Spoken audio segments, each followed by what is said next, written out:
Hello दोस्तों, आप सभी का स्वागत है मेरे चैनल पर। मैं आपके लिए एक ऐसी कहानी लेकर आई हूँ जिसे सुनते ही आपकी आंखों में आंसू आ जाएंगे। कहानी ऐसे रिश्ते की जो पवित्र होता है, लेकिन कुछ कारण से उस रिश्ते में ऐसा मोड़ आता है कि सब कुछ तहस नहस हो जाता है। कहानी को सुनने के लिए अंत तक ज़रूर सुनिएगा और मेरी कहानी आपको थोड़ी सी भी पसंद आए और आपके दिल को छू जाए और आपको इससे कोई सीख मिले तो ज़रूर कमेंट सेक्शन में कमेंट छोड़िए और वीडियो को लाइक और चैनल को सब्सक्राइब ज़रूर कर देना। तो चलिए फिर आज की इस कहानी को शुरू कर लेते हैं। कहते हैं कुछ रिश्ते खून के होते हैं और कुछ दिल के। पर जब दिल खून से बने रिश्तों को लांघ जाए तो क्या उसे पाप कहते हैं या बेबसी। मेरा नाम सुनीता है। मैं एक छोटे से गांव की सीधी सादी लड़की। उम्र उस वक्त 18 की थी जब ये कहानी शुरू हुई। मेरी माँ का देहांत बचपन में हो गया था और पापा काम की तलाश में शहर चले गए थे। मुझे पाला मेरे चाचा रामलाल ने। रामलाल चाचा हमारे गांव में सब उन्हें इज्जत से देखते थे।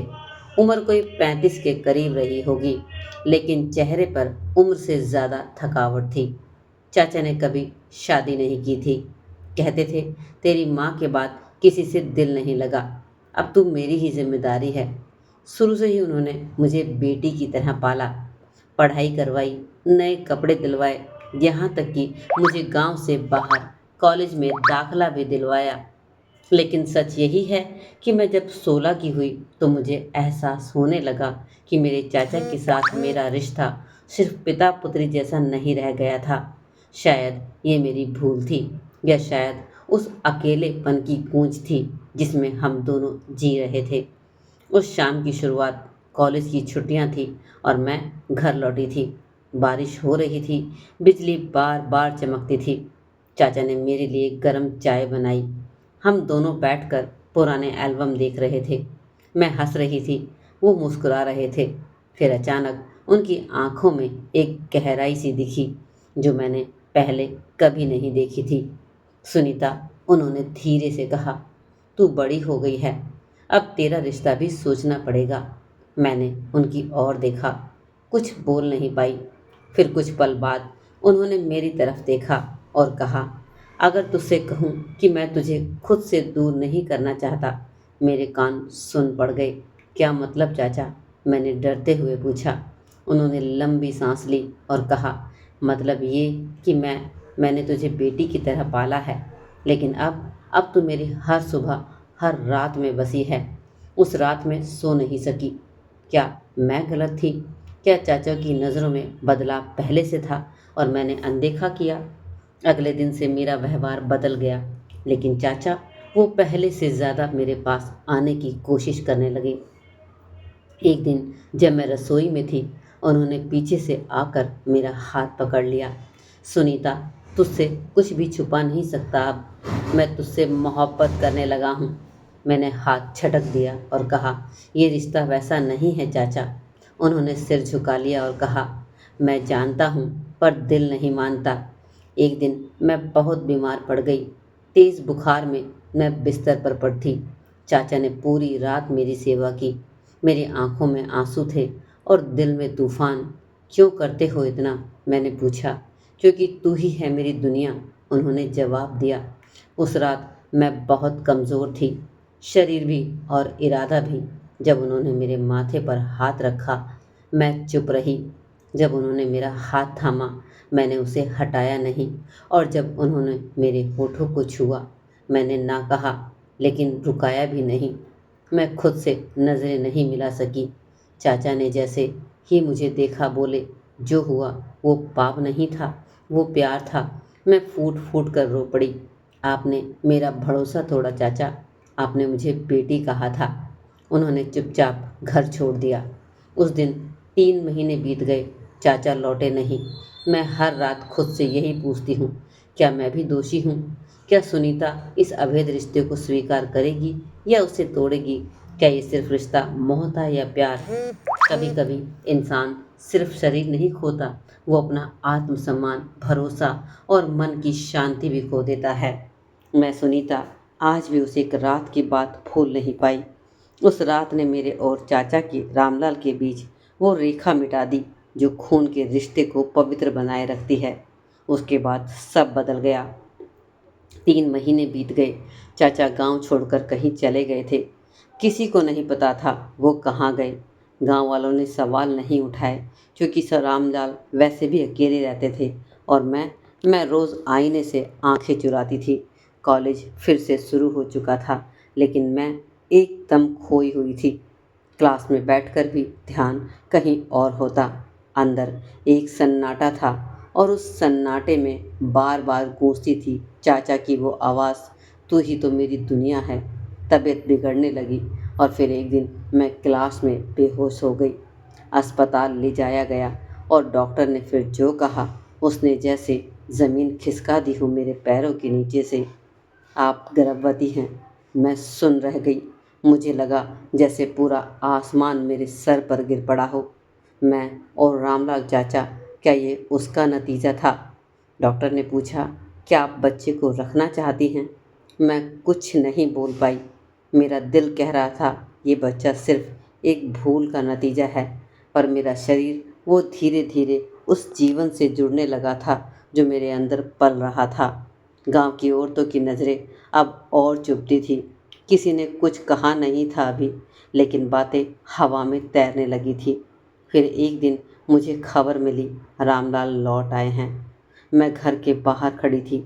जब वो लौटे, चेहरे पर वही शांत चेहरा, वही मासूम आंखें, लेकिन अब उसमें कुछ टूट चुका था। मैंने बिना कुछ कहे दरवाज़ा खोला। चाचा अंदर आए। बहुत देर तक हम दोनों चुप बैठे रहे। फिर मैंने कहा, मैं माँ बनने वाली हूँ। रामलाल कांप गए।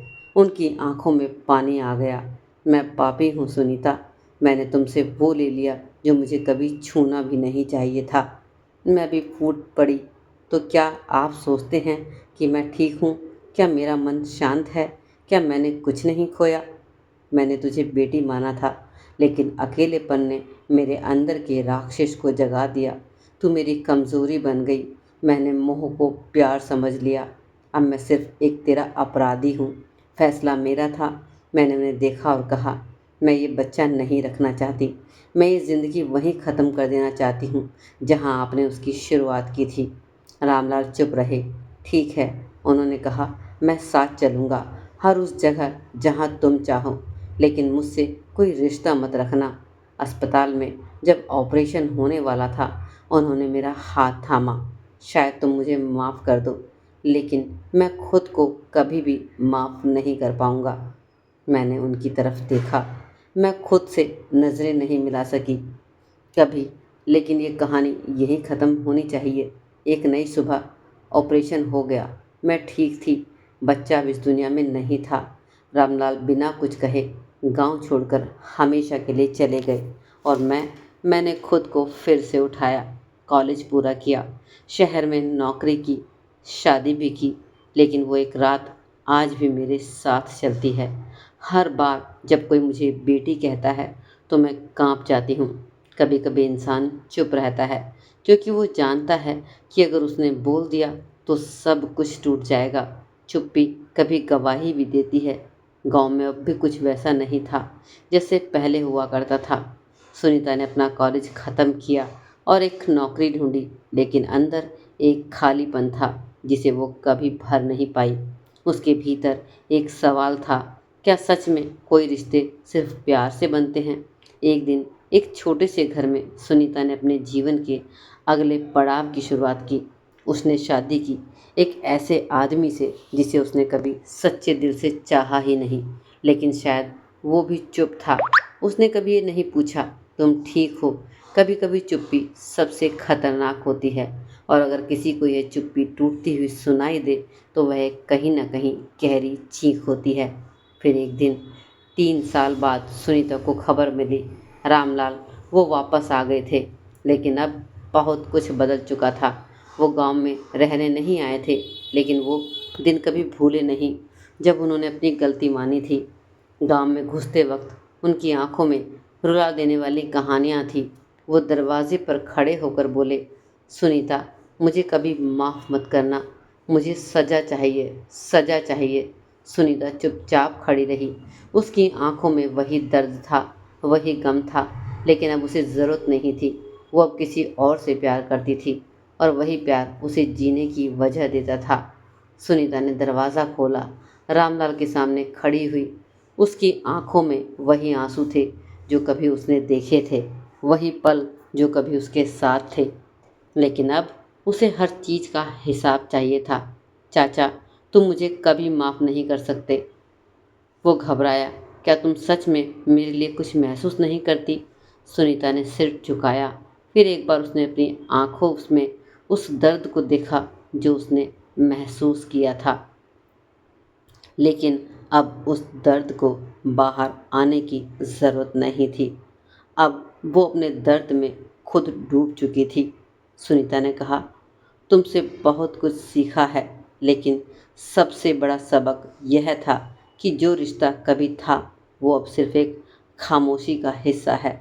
उसके बाद उसने अपनी नई ज़िंदगी शुरू की, एक ऐसी ज़िंदगी जिसमें अब कोई धुंधली सी याद थी। और रामलाल, वो वापस कहीं चला गया। कोई नहीं जानता कि वो कहाँ गया। सुनीता ने फिर कभी उसके बारे में नहीं पूछा।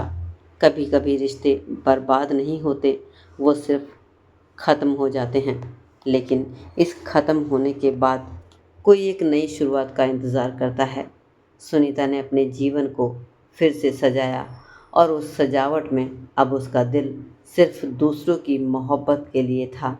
लेकिन कभी कभी एक सच हमें बहुत कुछ सिखा जाता है और फिर हम उस सच से निकल कर आगे बढ़ते हैं, खुद को ढूंढते हैं। क्या प्यार सिर्फ एक गलती का हिस्सा हो सकता है? क्या हम किसी रिश्ते को एक सज़ा मानते हुए ख़त्म कर सकते हैं? क्या एक औरत की चुप्पी हमेशा एक गहरी चीख होती है? इस कहानी का अंत शायद आपके दिल से जुड़े सवालों के जवाब हों, लेकिन हर इंसान को अपने रास्ते खुद तय करने होते हैं। तो यह थी आज की इमोशनल सी कहानी।